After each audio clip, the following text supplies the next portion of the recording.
Math आप लोगों का खत्म हो गया। मैथ ना, अब आप लोगों का साइंस चालू हो गया ना। ACIEN विज्ञान। ठीक है, ध्यान दो जी। अगर हम विज्ञान को क्या करें, इसका संधि विच्छेद करें तो होगा बी प्लस। बी का मतलब होता है विशेष।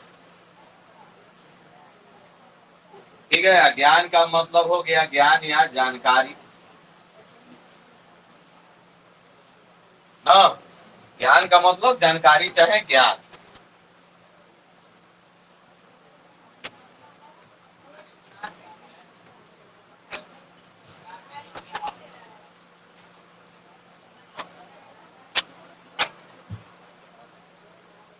अच्छा,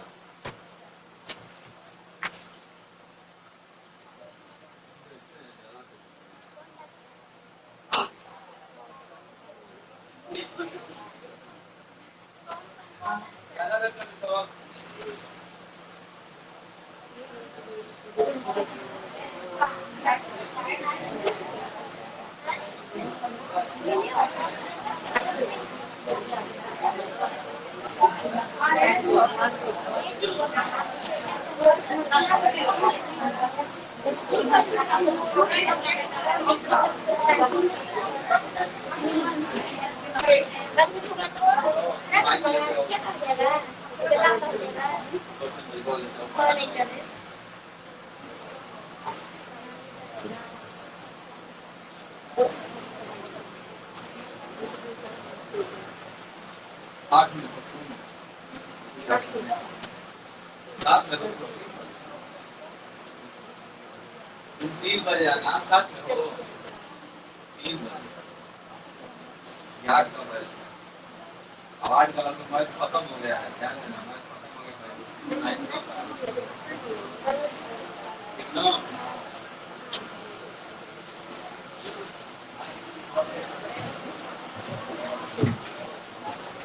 चलो ध्यान दो।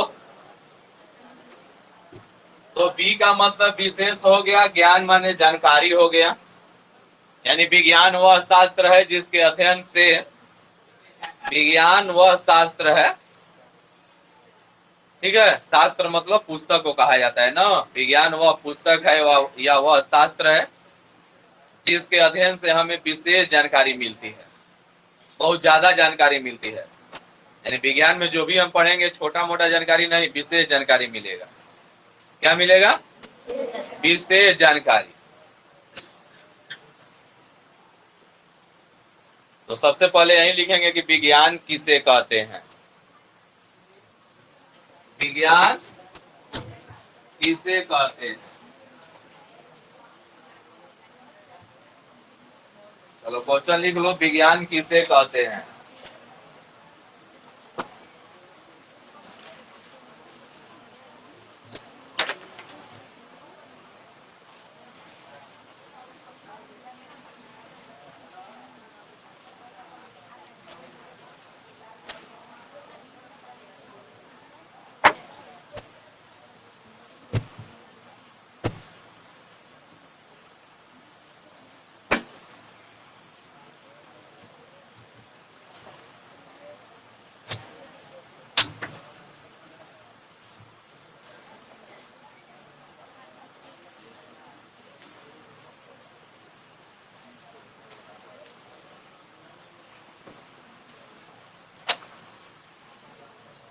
लिखो,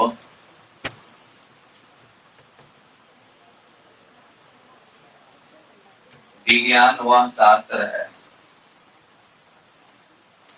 विज्ञान वह शास्त्र है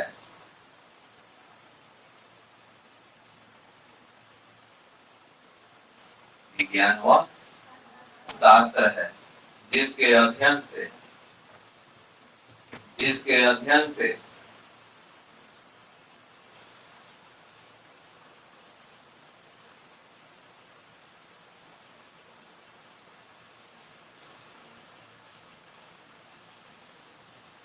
किसी तथ्य के बारे में, जिसके अध्ययन से किसी तथ्य के बारे में, जिसके अध्ययन से किसी तथ्य के बारे में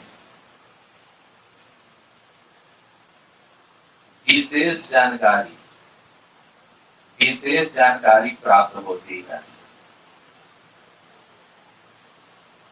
तथ्य के बारे में विशेष जानकारी प्राप्त होती है।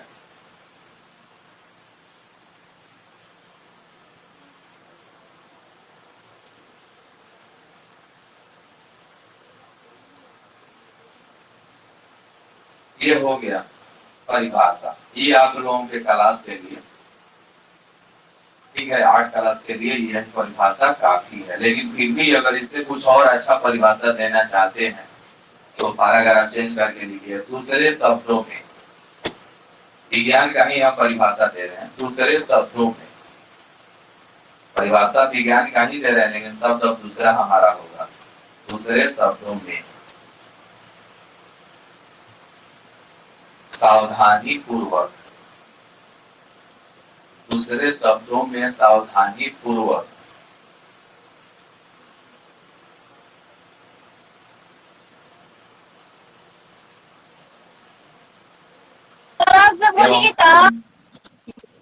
सावधानी पूर्वक, सावधानी पूर्वक एवं क्रमबद्ध तरीके से, सावधानी पूर्वक एवं क्रमबद्ध तरीके से, क्रमबद्ध तरीके से, क्रमबद्ध तरीके से किए गए प्रयोगों एवं परीक्षणों द्वारा, किए गए प्रयोगों एवं परीक्षणों द्वारा, किए गए प्रयोगों एवं परीक्षणों द्वारा प्राप्त ज्ञान को विज्ञान कहा जाता है। प्राप्त ज्ञान को विज्ञान कहा जाता है।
अभी देखो ना हवा तो आगे समय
चलो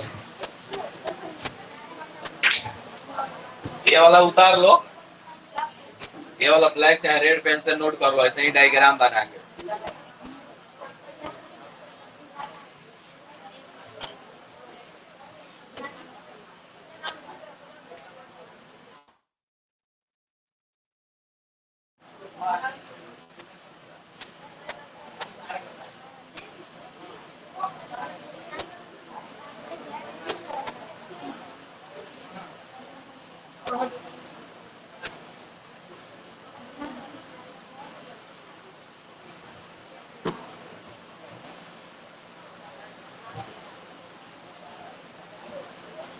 हो गया। विज्ञान बी प्लस ज्ञान विशेष जानकारी। इस शास्त्र के अध्ययन से हमें कुछ खास जानकारी, कुछ अधिक जानकारी, कुछ विशेष जानकारी मिलती है, उसी को क्या कहते हैं? विज्ञान कहते हैं। ठीक है, ज्ञान मतलब कोई, मतलब किसी के पास ज्ञान है तो जानकारी ना है, ठीक है, बड़ा जानकार है, इसका मतलब कि क्या है, उनके पास ज्ञान है। ज्ञान का मतलब भी जानकारी होता है, ज्ञान का मतलब भी जिसके पास ज्ञान होगा जानकारी होगा। तो वह शास्त्र जिसके अध्ययन से हमें विशेष जानकारी प्राप्त होती है, वो शास्त्र हमारा विज्ञान कहलाता है। क्या कहलाता है? विज्ञान कहलाता है। ठीक है, या दूसरे शब्दों में, ये तो एक नॉर्मल परिभाषा हो गया, आप लोगों के लिए यह काफी है, लेकिन अगर इससे भी कोई अच्छा परिभाषा देना चाहे तो दे सकता है कि सावधानी पूर्वक एवं क्रमबद्ध तरीके से विज्ञान में जितनी भी खोजें होती हैं वो क्या होती हैं? एक बाइक थोड़े ना हो जाता है, एकदम सिस्टम से चरणबद्ध तरीके से क्रमबद्ध, उसको क्या कहता है? एक एक चीजों को अध्ययन करके नोट किया जाता है। एक प्रयोग को करने में कई साल लग जाते हैं, ठीक है, 10 साल 20 साल भी लग सकता है। वह प्रयोग कैसा है उस पर निर्भर करता है ना। ऐसा नहीं है कि आज रात को लग गया बिहान मेरा रिजल्ट दे दिया ना, ऐसा विज्ञान में नहीं होगा। बहुत सारी चीजों को, एक एक चीजों को एकदम गहनता से, गहराई से क्या कहता है? अध्ययन किया जाता है। तो वही कह रहा है कि सावधानी पूर्वक, सावधानी का मतलब एकदम केयरफुली तरीके से, घबराकर नहीं, सावधानी पूर्वक एवं क्रमबद्ध तरीके से किए गए प्रयोगों एवं परीक्षणों से जो हमें ज्ञान मिलता है, जो हमें जानकारी मिलता है, वही क्या कहलाता है? विज्ञान कहलाता है। वही क्या कहलाता है? विज्ञान कहलाता है। बोलो, आया समझ में? सावधानी पूर्वक एवं क्रमबद्ध तरीके से, क्रमबद्ध का मतलब होता है एकदम सिस्टमेटिक ढंग से, एक एक करके ना, आप प्रयोगों, एक्सपेरिमेंट जिसको कहते हैं ना, द्वारा प्रयोगों एवं परीक्षणों, परीक्षण का मतलब निरीक्षण होता है, जिसमें परीक्षण किया जाता है, क्या उससे परिणाम मिल रहा है, क्या उसका रिजल्ट आ रहा है। तो सावधानी पूर्वक एवं क्रमबद्ध तरीके से किए गए प्रयोगों एवं परीक्षणों द्वारा जो ज्ञान मिलता है, जो जानकारी मिलती है, वह क्या कहलाता है? विज्ञान कहलाता है। ये भी परिभाषा सही है, 9 क्लास में आइएगा तो यही परिभाषा लिखवाया जाएगा, ठीक है। लेकिन दोनों विज्ञान का ही परिभाषा है, दोनों, ये नहीं कि लोग बड़ा वाला विज्ञान है, नीचे वाला इतिहास है ना, दोनों विज्ञान। अब आगे लिखो क्वेश्चन, विज्ञान की कितनी शाखाएं होती हैं? विज्ञान की कितनी शाखाएं होती हैं?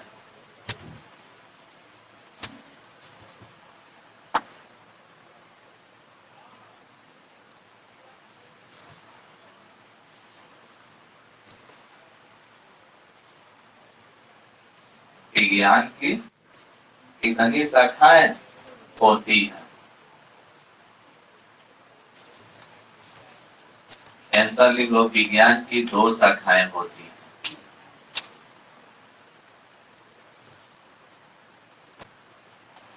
विज्ञान की दो शाखाएं होती हैं।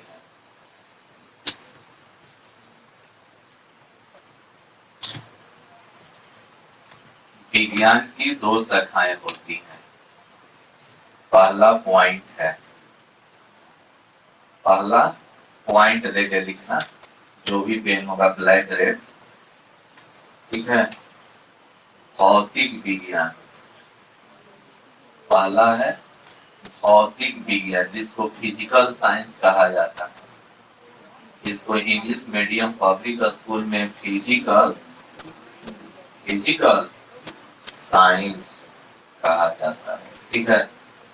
आज दूसरा हमारा है जीव विज्ञान, दूसरा हमारा जीव विज्ञान, ठीक है, जिसको हम लोग बायोलॉजी कहते हैं, बायो, ठीक ना।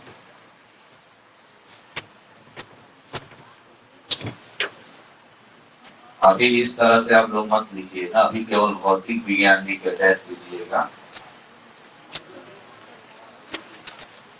केवल अभी भौतिक विज्ञान भी के टेस्ट दीजिए।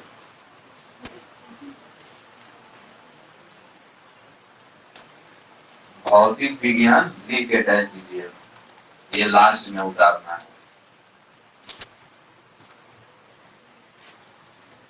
लिखो, विज्ञान की वह शाखा जिसके अंतर्गत, विज्ञान की वह शाखा जिसके अंतर्गत, विज्ञान की वह शाखा जिसके अंतर्गत निर्जीव पदार्थों के बारे में अध्ययन किया जाता है, निर्जीव पदार्थों के बारे में अध्ययन किया जाता है,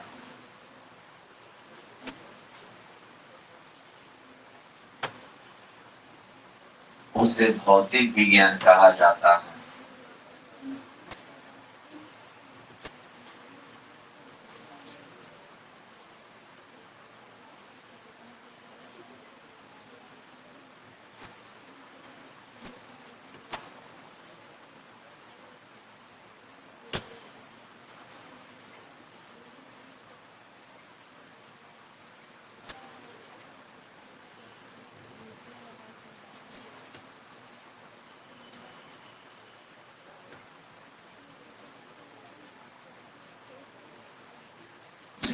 विज्ञान की वह शाखा जिसके अंतर्गत निर्जीव पदार्थों के बारे में अध्ययन किया, चाहे निर्जीव के बारे में अध्ययन किया जाता है, उसे क्या कहा जाता है?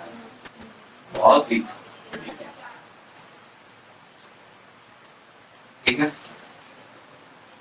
दूसरा लिखिए, दूसरा पॉइंट जीव विज्ञान, दूसरा पॉइंट जीव विज्ञान,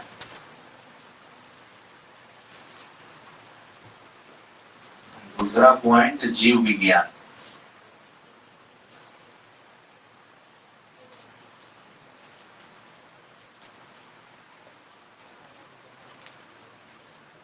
जीव विज्ञान, देखो, विज्ञान की वह शाखा जिसके अंतर्गत, विज्ञान की वह शाखा जिसके अंतर्गत, विज्ञान की वह शाखा जिसके अंतर्गत, विज्ञान की वह शाखा जिसके अंतर्गत सजीवों के बारे में अध्ययन किया जाता है, विज्ञान की वह शाखा जिसके अंतर्गत सजीवों के बारे में अध्ययन किया जाता है,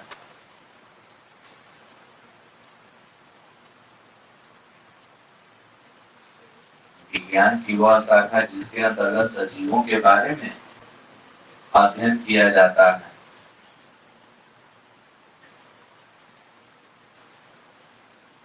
उसे जीव विज्ञान कहा जाता है, उसे जीव विज्ञान कहा जाता है।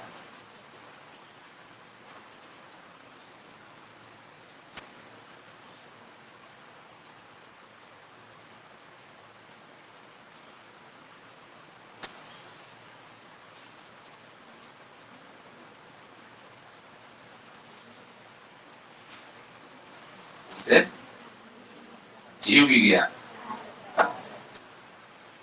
ठीक है, ये विज्ञान के दो ब्रांचेज हुए।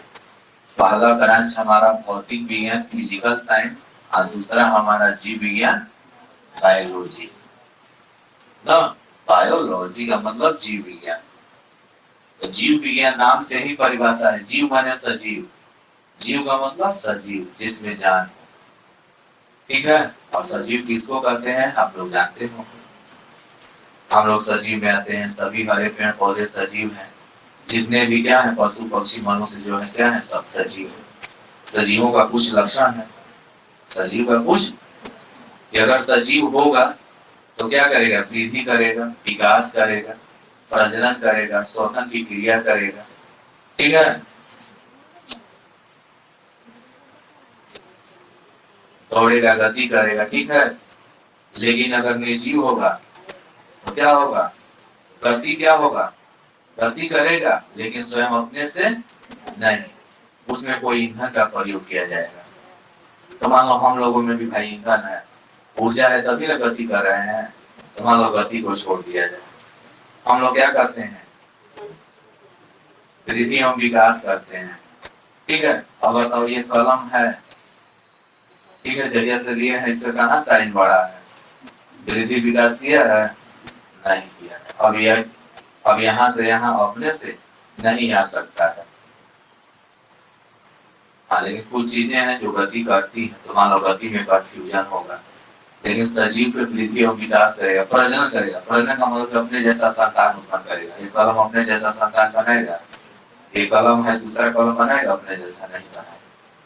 तो सजीवों का बहुत सारा लक्षण है, उनमें वृद्धि विकास होगा, श्वसन होगा, परिवहन होगा, उत्सर्जन होगा,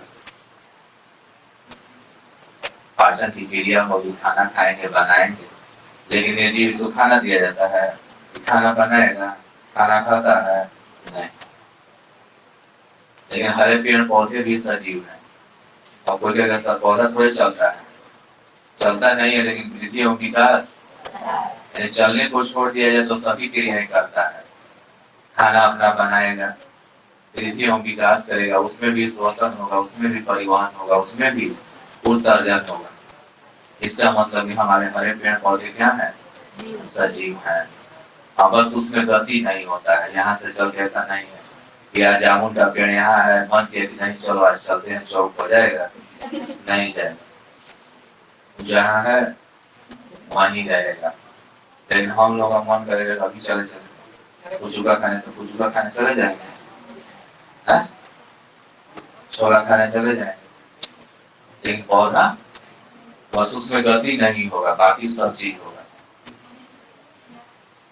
तो ध्यान दो, जीव विज्ञान का मतलब कि जिसमें हम सजीवों के बारे में अध्ययन करेंगे, जिसमें हम सजीव के बारे में, उसमें एक भी निर्जीव नहीं घुसेगा गलती से, उसमें सभी सजीवों के बारे में हम अध्ययन, तो हमारा जीव विज्ञान होता है। आप भौतिक ज्ञान में केवल निर्जीव के बारे में पढ़ेंगे, केवल निर्जीव के बारे में, तो हमारा भौतिक विज्ञान है। फिर आगे चल करके भौतिक विज्ञान को भी दो शाखाओं में बांटा गया है। देख लो, भौतिक विज्ञान को कितने शाखाओं में, एक भौतिकी और दूसरा रसायन। ठीक है, जीव विज्ञान के भी दो शाखाएं हैं, एक जंतु विज्ञान और दूसरा। अब जंतु विज्ञान में केवल जंतु के बारे में पढ़ेंगे, जंतु पशु पक्षी मनुष्य कीड़े मकोड़े जितना भी है जंतु में आएगा। आप वनस्पति का मतलब पेड़ पौधा, वनस्पति का मतलब, क्योंकि जीव विज्ञान तो भाई दोनों को कहते हैं, लेकिन इसको भी दो भाग में बांट दिया गया है, एक जंतु विज्ञान, दूसरा जंतु को प्राणी विज्ञान भी कहते हैं। तो इसमें केवल प्राणी के बारे में पढ़ेंगे, केवल जंतुओं के बारे में, चाहे छोटा जंतु हो, चाहे जलीय जंतु हो, चाहे उड़ने वाला जंतु, हर जंतु के बारे में यहाँ अध्ययन होगा। लेकिन यहाँ वनस्पति के बारे में अध्ययन होगा। ठीक है, और भौतिक विज्ञान की दो शाखाएं हैं, पहला भौतिकी, दूसरा रसायन। और भौतिकी क्या है, तो जिसमें हम भौतिक पदों, भौतिक तथ्यों, जैसे प्रकाश के बारे में पढ़ते हो, ध्वनि के बारे में पढ़ते हो, बल के बारे में पढ़ते हो, ऊर्जा के बारे में पढ़ते हो, कार्य के बारे में पढ़ते हो। ठीक है, ये तुम्हारा क्या है, किसके अंतर्गत पढ़ते हो, भौतिकी के अंतर्गत। वो भौतिक पद है, ठीक ना। और रसायन क्या है, जैसे hydrogen, oxygen, carbon dioxide, nitrogen, सब नाम सुनते हो। रासायनिक चीजों के बारे में जहाँ जानकारी प्राप्त करेंगे वो रसायन होगा। आज हम भौतिक तथ्यों के बारे में जानकारी लेंगे, क्या होगा, भौतिकी होगा। ये अभी तुम लोगों को नहीं जानना है, बस केवल इतना ही जान लो कि भौतिक विज्ञान की दो शाखाएं, पहला भौतिकी, दूसरा रसायन। भौतिकी में हम भौतिक तथ्यों के बारे में पढ़ेंगे और रसायन में हम रासायनिक पदार्थों के बारे में पढ़ेंगे। ठीक है। यहाँ हो गया जीव विज्ञान की दो शाखाएं, जंतु विज्ञान, वनस्पति विज्ञान। जंतु विज्ञान में केवल जंतु के बारे में पढ़ेंगे और वनस्पति विज्ञान में केवल। देखो क्वेश्चन, भौतिक विज्ञान की कितनी शाखाएं होती हैं, भौतिक विज्ञान की कितनी शाखाएं होती हैं। छोटे बाबा हंस रहा है, गाजी नाक रखे, हमको लग रहा है कुछ आ जाएंगे तो तुरंत प्रिंट लिखो। भौतिक विज्ञान की कितनी शाखाएं होती हैं, भौतिक विज्ञान की कितनी शाखाएं होती हैं। तो लिखो, भौतिक विज्ञान की दो शाखाएं होती हैं, भौतिक विज्ञान की दो शाखाएं होती हैं।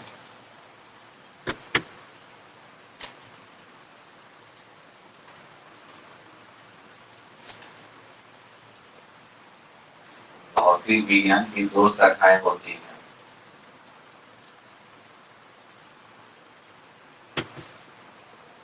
पहला भौतिकी और दूसरा रसायन। पहला भौतिकी फिजिक्स कहा जाता है, दूसरा रसायन।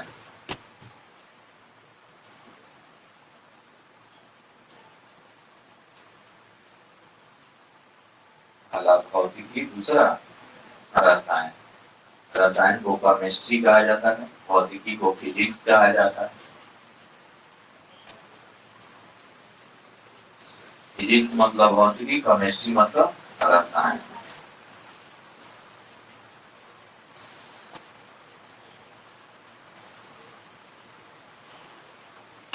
हो गया।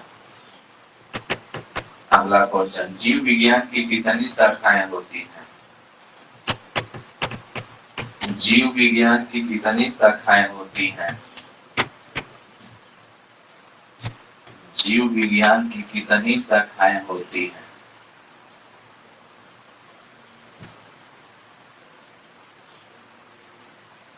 जीव विज्ञान की कितनी शाखाएं होती हैं।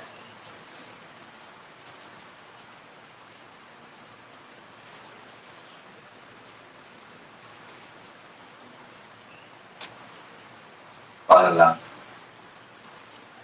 जीव विज्ञान की कितनी शाखाएं होती हैं, सर लिखो, जीव विज्ञान की दो शाखाएं होती हैं। जीव विज्ञान की दो शाखाएं होती हैं। जीव विज्ञान की दो शाखाएं होती हैं।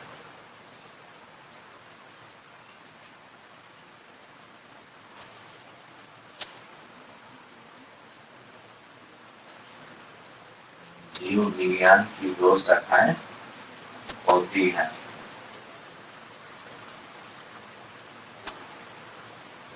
पहला जंतु विज्ञान, दूसरा वनस्पति विज्ञान। पहला देख लो जंतु विज्ञान, दूसरा वनस्पति विज्ञान।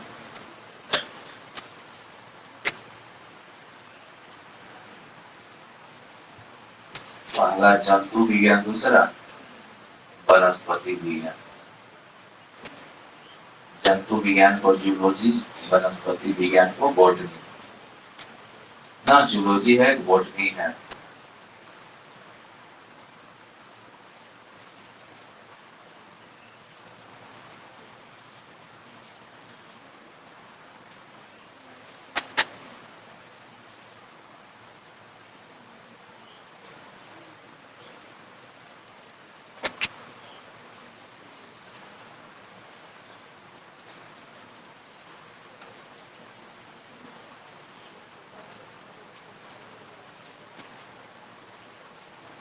अब तुम लोग का जो विज्ञान का किताब है सब एक में मिक्सचर है।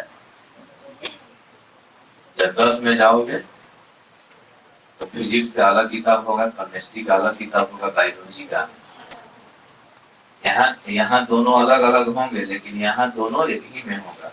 जब इंटर में जाओगे तो ये भी अलग अलग हो जाएगा। अब हो जाएगा फिजिक्स, केमिस्ट्री, बॉटनी, जूलॉजी। ठीक है। अब उससे भी आगे जाओगे तो फिजिक्स में, केमिस्ट्री में फिर अलग अलग केमिस्ट्री होगा, ऑर्गेनिक, इनऑर्गेनिक, फिजिकल, इसी तरह से बढ़ते जाएगा ना। लेकिन अभी तुम लोग का जो 8 क्लास का जो है विज्ञान, उस सब में पहला जो तुम देख रहे हो दहन कर रहा है, वो केमिस्ट्री का चैप्टर है, ये रसायन का चैप्टर है।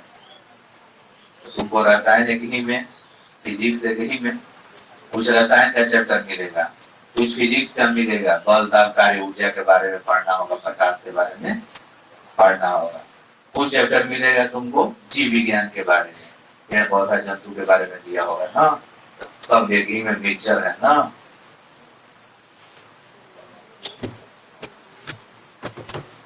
अब तुम लोग के चैप्टर में ये बना लो, ये वाला डायग्राम बना लो, ठीक है, रेड पेन से, रेड ब्लैक जो भी हो।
बन गया।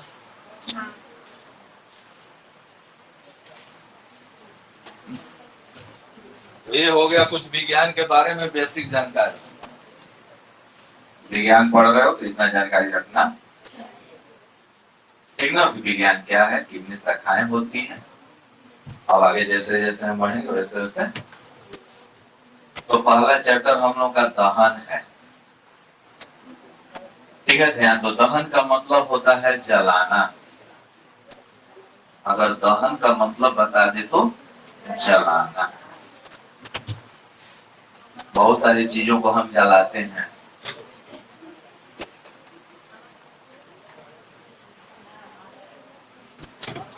ठीक है, ध्यान दो जी।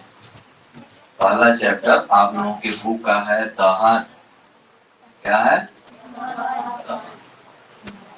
दहन का मतलब हो गया शाब्दिक अर्थ जलाना। अब कोई चीज अगर हम जलाते हैं तो उसमें हमको ऊष्मा मिलती है, अब प्रकाश निकलता है। ध्यान दीजिएगा ना, ऊष्मा को हम लोग कहते हैं हीट, आइस को हम लोग कहते हैं लाइट, ठीक ना। तो ध्यान दो, कोई चीज अगर हम क्या करेंगे, जलाएंगे। दहन करना मतलब जलाना होता है। दहन करना मतलब जैसे अभी ठंडा का दिन आ जाएगा ना, ठीक है। अभी देख लो कितना गर्मी हो रहा है, खूब खिस भर रहा है। अभी ठंडा का दिन आएगा, जल्दी जल्दी गर्मियों निकला ना, बाप रे बाप, खूब ठंडा पड़ा। और उस समय आदमी क्या होता है, घर से निकल के छत पर से घामा में जाएगा।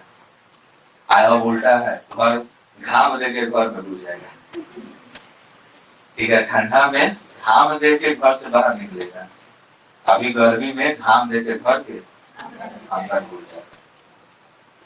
तो अभी देखो कितना गर्मी हो रहा है ना, लग रहा था कि बारिश आएगा, लेकिन यहाँ नहीं पड़ेगा, और सब जगह पड़ा होगा, ठीक है। और सतमा से उसको डर है, यहाँ बारिश बहुत कम होगा। ध्यान दो,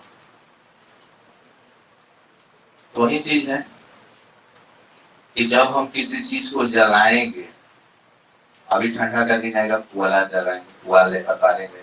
कोई लकड़ी जलाता है, ठीक है, ऐसे हाथ सेकता है, ठीक है जी। लकड़ी जला करके हाथ सेकेगा, कितना ऐसे सेकेगा, ठीक है। आज जब आधा फुल पॉइंट जल जाएगा तो पता चलेगा पीछे से साफ है। ठंडा इतना लगता है कि पता ही नहीं चलता है, जब खूब जोर के कहीं जलेगा तो वो कहीं जल गया। कहना तो वो जूता खोल के मोजा सही से पहला 5 मिनट बाद पता चलता है कि जा फूल जो मोजा लिए थे हाफ हो गया, फूल लिए थे क्या हो गया, पॉलिस्टर वाला जो होगा, ठीक है। क्या जी,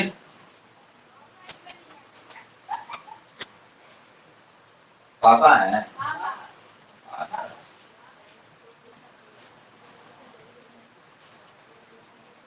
चलो ध्यान दो। तो दहन वह क्रिया है जिसमें किसी पदार्थ को ऑक्सीजन की उपस्थिति में जलाने पर, यानी हवा, तुम लोग के लिए हवा ही समझो, लेकिन हवा, हवा क्या है, उचित शब्द नहीं है। हवा में क्या है, बहुत सारे गैस मिले हुए हैं। यहाँ बैठे हो, यहाँ हवा है, यहाँ हवा, लेकिन दिखाई कहाँ, हवा तो दिखाई दे रहा है नहीं, क्योंकि उसके अणु इतने छोटे छोटे हैं, इतने छोटे छोटे हैं कि आपको दिखाई नहीं देगा। लेकिन इस हवा के अंतर्गत केवल क्या है, ऑक्सीजन ही नहीं है, इस हवा में यहाँ CO2 है। अभी CO2, अभी हम लोग बैठे हुए यहाँ ज्यादा गर्मी हो रहा है, क्यों? क्योंकि जो हम बोल रहे हैं वो क्या निकल रहा है, CO2 निकल रहा है। CO2 निकल करके यहाँ क्या कर देता है, यहाँ का तापमान बढ़ा देता है, क्योंकि CO2 जो गैस होता है गर्म गैस है। CO2 गैस हुआ, कार्बन मोनोऑक्साइड गैस हुआ, मीथेन गैस हुआ, ये सब जो गैसें हैं क्या है, गर्म गैसें। नाइट्रोजन हुआ, ऑक्सीजन हुआ, ये थोड़ी सी क्या है, ठंडी गैस है। क्या है, ठंडी गैस है। तो यहाँ हवा में ऑक्सीजन भी है, नाइट्रोजन भी है, CO2 भी है, SO2 भी है, बहुत अजब की गैसें मिली हुई है। तो किसी चीज को जलाना होता है तो हम क्या करते हैं, हवा की उपस्थिति में जलाते हैं, यानी ऑक्सीजन की उपस्थिति में। हवा कहेंगे यानी ऑक्सीजन समझना है। अगर ऑक्सीजन नहीं रहेगा तो तुम किसी चीज को नहीं जला सकती हो। अगर ऑक्सीजन ना हो तो तुम किसी चीज को नहीं जला सकते। ऑक्सीजन ऑक्सीजन की उपस्थिति होना जरूरी है। अगर ऑक्सीजन ना हो तो कोई चीज क्या हो जाएगा, बुझ जाएगा। अगर आप लोग कभी लैंप से पढ़े होंगे, लैंप देखे हो लैंप, अगर लैंप पढ़े होंगे, देखे होंगे, तो लैंप का अगर ऊपर वाला हिस्सा किताब से ढक दो, देखो तुरंत बुझ जाता है। जानते हो क्यों बुझ जाता है? क्योंकि क्या होता है, उसको ऑक्सीजन ऑक्सीजन नहीं मिल पाता। जेमी हम क्या करते हैं, किताब हटा देते हैं, फिर यानी दहन करने के लिए ऑक्सीजन जरूरी है। जलाने के लिए, दहन करने का मतलब जलाना। अगर कोई चीज जलाना है, उसे ऊष्मा और प्रकाश लेना है, तो वहां पर ऑक्सीजन। इसलिए कहा जाता है कि जब कभी मान लो कहीं सिलेंडर में, गैस में कहीं आग लग जाए, तो लोग कहते हैं कपड़ा भिगो करके आप तुरंत क्या करो, तेजी से उसके ऊपर क्या कर दो, ढक दो। ढकने से क्या होता है कि बाहर से क्या होता है, ऑक्सीजन उसको नहीं मिल पाता है। इसलिए क्या होता है, थोड़ी देर बाद बुझ जाता है आग, थोड़ी देर बाद। जब भी अगर मान लो कभी गैस सिलेंडर में आग लगे ना, तो क्या करो, जो भी हो, जूट का बोरा हो, कंबल हो, जो भी हो, मोटा सा चीज को पानी से भिगो कर आप पूरी तेजी से उसको क्या कर दो, ढक दो। जैसे ही हवा का संपर्क टूट जाएगा, तुरंत क्या हो जाएगा, टूट जाएगा। यानी दहन के लिए ऑक्सीजन क्या है, बहुत जरूरी है। यानी किस कोई चीज जलाना होगा तो वहां ऑक्सीजन होना, अगर ऑक्सीजन नहीं होगा तो जलेगा नहीं। ऑक्सीजन नहीं होगा तो जलेगा नहीं। तो दहन की परिभाषा हो गई कि दहन वह रासायनिक अभिक्रिया है, दहन वह रासायनिक अभिक्रिया है जिसमें किसी पदार्थ को जलाने पर, जिसमें कोई पदार्थ ऑक्सीजन की उपस्थिति में जलकर ऊष्मा तथा प्रकाश उत्पन्न करता है, उसी को क्या कहते हैं, दहन को ऑक्सीकरण अभिक्रिया भी कहा जाता है, क्योंकि वहां ऑक्सीजन का संयोग होता है। दहन को उष्माक्षेपी अभिक्रिया भी कहा जाता है, क्योंकि कोई चीज जलाएंगे तो उसमें ऊष्मा और क्या निकलेगा, प्रकाश। दहन 4 प्रकार के होते हैं, स्वतः दहन, मंद दहन, द्रुत दहन, विस्फोट दहन। स्वतः माने अपने आप।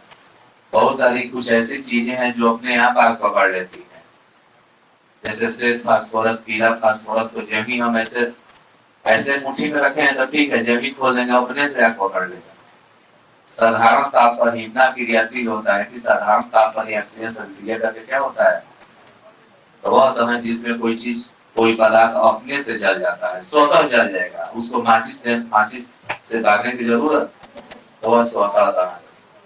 मंद दहन, कुछ ऐसे दहन है जो बहुत धीरे धीरे होते हैं, पता ही नहीं चलेगा कि जल रहा है, लेकिन वो जल रहा है।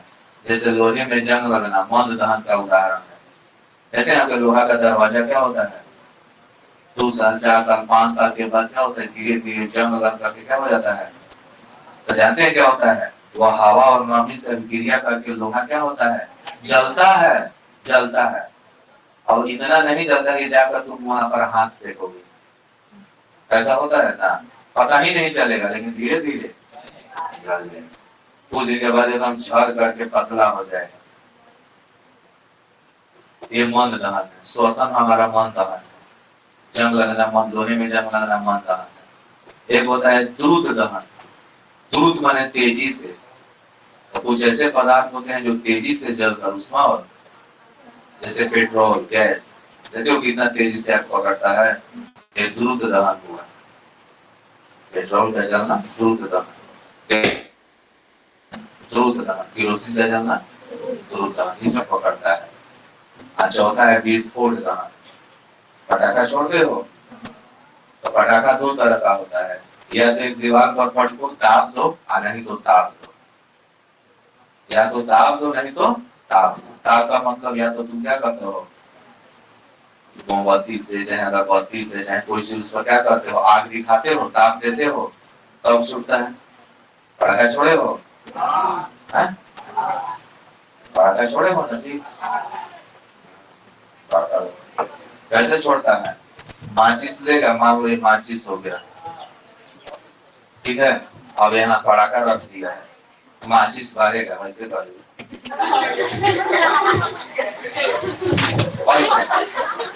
यानी कि अभी धराया जाना ही, वो धराने से पहले भागने के लिए तैयार है। ठीक है, अच्छा एक बार साहस बनाएगा, जाएगा जोरी, आएगा अब जोरी सका जी छींटे करेगा, फिर भागेगा, फिर नहीं पड़ेगा, अनगिनत हिट होके जाएगा। और आज तो छोड़िएगा दम लेंगे, आदमी सा रुकेगा और ध्यान से जा आंखें मुंह खोल लेगा। ठीक है, इन सबों को पटाखा दे दो, छत पर से पटाखा फूल जाएगी। तुम लोग के लिए छुरछुरिया है, फूल जाती है। हाँ हाँ हाँ, आलू वाला, आलू वाला, हाँ चिचित करता है। इन लोग के लिए वही है, तुम लोग के लिए परमाणु बम चाहिए ना। तो उसमें तुमने क्या किया, बाहर से ताप दिया ना, बाहर से माचिस जलाया, चाहे मोमबत्ती अगरबत्ती जो भी हो, चाहे लाइटर आता है, ठीक है, उसका प्रयोग करते हैं। दाब का मतलब कि दीवारों पर हम ऐसे पटकते हैं, नीचे पटकते हैं तो दाब हुआ। तो कुछ ऐसे दहन है जो बाहरी ताप या दाब के कारण क्या होते हैं, संपन्न होते हैं, उनको विस्फोट दहन कहा जाता है। विस्फोट मतलब ठाम से आवाज करते हैं, उसमें चिंगारी भी निकलती है, ये विस्फोट दहन हुआ। दहन 4 प्रकार के होते हैं। ठीक है, तो इसके बारे में हम लोग क्या करेंगे, कल पढ़ेंगे। आज केवल लिख लो, दहन किसे कहते हैं, दहन किसे कहते हैं।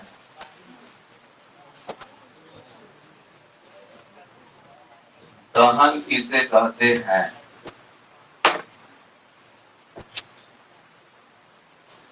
दहन किसे कहते हैं। देखो, दहन वह रासायनिक अभिक्रिया है, ठीक है ना।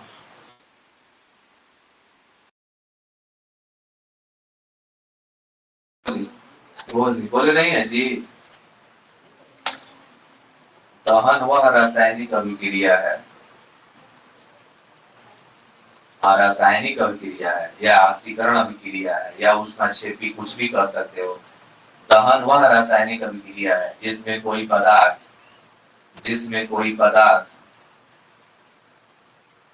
दहन वह रासायनिक अभिक्रिया है, दहन वह रासायनिक अभिक्रिया है जिसमें कोई पदार्थ ऑक्सीजन की उपस्थिति में जलकर, ऑक्सीजन की उपस्थिति में जलकर, जिसमें कोई पदार्थ ऑक्सीजन की उपस्थिति में जलकर, ऑक्सीजन की उपस्थिति में जलकर ऊष्मा तथा प्रकाश उत्पन्न करता है। ऑक्सीजन की उपस्थिति में जलकर ऊष्मा तथा प्रकाश उत्पन्न करता है। ऑक्सीजन की उपस्थिति में जलकर ऊष्मा तथा प्रकाश उत्पन्न करता है, उसे दहन कहा जाता है, उसे दहन कहा जाता है।